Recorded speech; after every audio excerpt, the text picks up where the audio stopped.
नमस्कार साथियों, क्या आपके दिमाग में भी हमेशा कुछ न कुछ विचार चलते रहते हैं? क्या आपको भी नींद नहीं आती क्योंकि आप नींद में भी कुछ न कुछ सोचते रहते हैं? क्या आप भी जल्दी फैसले नहीं ले पाते? या फिर क्या आपको भी सरदर्द होता है बहुत सारा सोच सोचकर? यदि ऐसा होता है आपके साथ भी तो ये वीडियो आपके लिए बहुत ही ज्यादा जरूरी है, क्योंकि आप हो सकता है ओवर थिंकिंग कर रहे हो। ओवर थिंकिंग आजकल बहुत ही कॉमन प्रॉब्लम हो गई है, चाहे बच्चे हो, जवान हो या फिर बूढ़े हो, हर व्यक्ति ओवर थिंकिंग करता है और कहीं न कहीं इसकी वजह से वो परेशान रहता है। सबसे पहले हम जानेंगे कि ओवर थिंकिंग के कारण क्या क्या होते हैं, उसके बाद हम देखेंगे कि इससे आपको नुकसान क्या क्या है और उसके बाद देखेंगे कि ओवर थिंकिंग से कैसे बचा जाए। ओवर थिंकिंग का सबसे पहला कारण होता है बिना मतलब की बातों की चिंता करना। ऐसी बातें जो आपकी मतलब की है ही नहीं, उन बातों की भी आप चिंता करते हैं, जिसके कारण आप ओवर थिंकिंग का शिकार हो जाते हैं। ओवर थिंकिंग का दूसरा कारण होता है काम का तनाव होना। जब आप किसी काम को अपने हाथों में लेते हैं तो आप काम लेते ही चिंतित हो जाते हैं, उसे करने की प्लानिंग नहीं बनाते हैं, लेकिन सिर्फ सोचते रहते हैं कि ये काम आपसे होगा नहीं होगा, इसका परिणाम क्या होगा। इन्हीं चीजों को सोच सोचकर आप ओवर थिंक करने लगते हैं। तीसरा सबसे बड़ा कारण है आपके डर का बना रहना। आपको डर लगता है कि कहीं आपको जॉब से निकाल ना दिया जाए, आपको डर लगता है कि कहीं आप स्कूल में फेल ना हो जाए, आपको डर लगता है कि कहीं आपके रिलेशनशिप खराब ना हो जाए, और इन्हीं डरों के कारण आप ओवर थिंक करने लगते हैं। इसके बाद जब भी आपको कॉन्फिडेंस की कमी होती है तब भी आप बहुत ज्यादा ओवर थिंक करते हैं। आप सोचते हैं कि मैं वहां जाऊं या नहीं जाऊं, इस चीज को परफॉर्म करूं या ना करूं, और इसकी वजह से क्या परिणाम होंगे, उन्हें सोच सोचकर आप ओवर थिंक का शिकार हो जाते हैं। अब देखते हैं कि ओवर थिंकिंग से क्या क्या नुकसान होते हैं। जो सबसे बड़ा नुकसान है वो ये है कि आपके अंदर नेगेटिविटी आ जाती है। आप हर चीज को नेगेटिव तरीके से सोचते हैं, चाहे वो कितनी ही पॉजिटिव क्यों ना हो।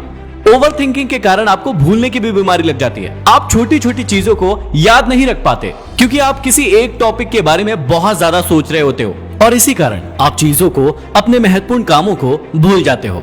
ओवर थिंकिंग करने से बहुत सारे लोग परमानेंट बीमारियों के शिकार हो जाते हैं। जैसे कुछ लोगों को परमानेंट सरदर्द होने लगता है, वो चिड़चिड़े हो जाते हैं, और कई लोगों को तो भूख भी नहीं लगती है, और इसकी वजह से बहुत सारे लोग अपने रिलेशनशिप को भी खो बैठते हैं।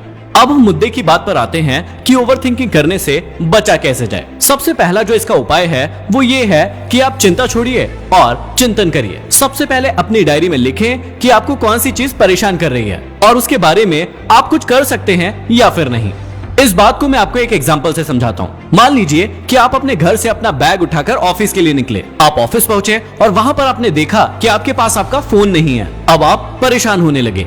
इस कंडीशन में आप दो चीज कर सकते हैं। पहला, उसके लिए आप एक्शन ले सकते हैं, या फिर दूसरा, आप बैठे बैठे ओवर थिंक कर सकते हैं। एक नॉर्मल व्यक्ति क्या करता है, सबसे पहले इस बात को समझिए।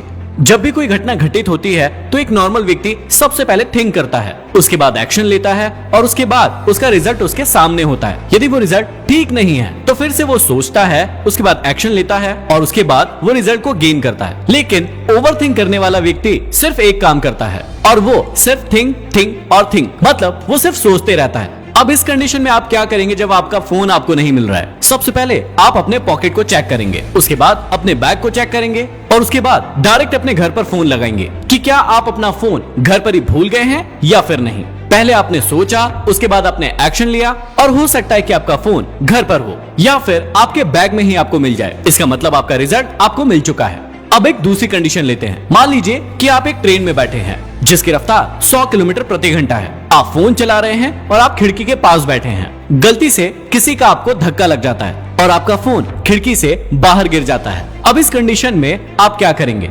अब आपको भी पता है कि आपका फोन आपको वापस नहीं मिल सकता। अब इस कंडीशन में आप रो सकते हैं, परेशान हो सकते हैं, चिल्ला सकते हैं, गुस्सा कर सकते हैं, लेकिन इसके अलावा आप एक दूसरी चीज भी कर सकते हैं। आपको पता है कि रोने गाने से कोई फायदा नहीं है, इसलिए आप ये सोचिए कि उस सिम का नंबर आप कितनी जल्दी बंद करवा सकते हैं। यदि आपका कोई बहुत महत्वपूर्ण डाटा उसके अंदर है तो आप उसे कैसे रिकवर करवा सकते हैं। इस बात के बारे में आप सोचेंगे तो आपको फायदा होगा। तो इसलिए चिंता नहीं, चिंतन करो।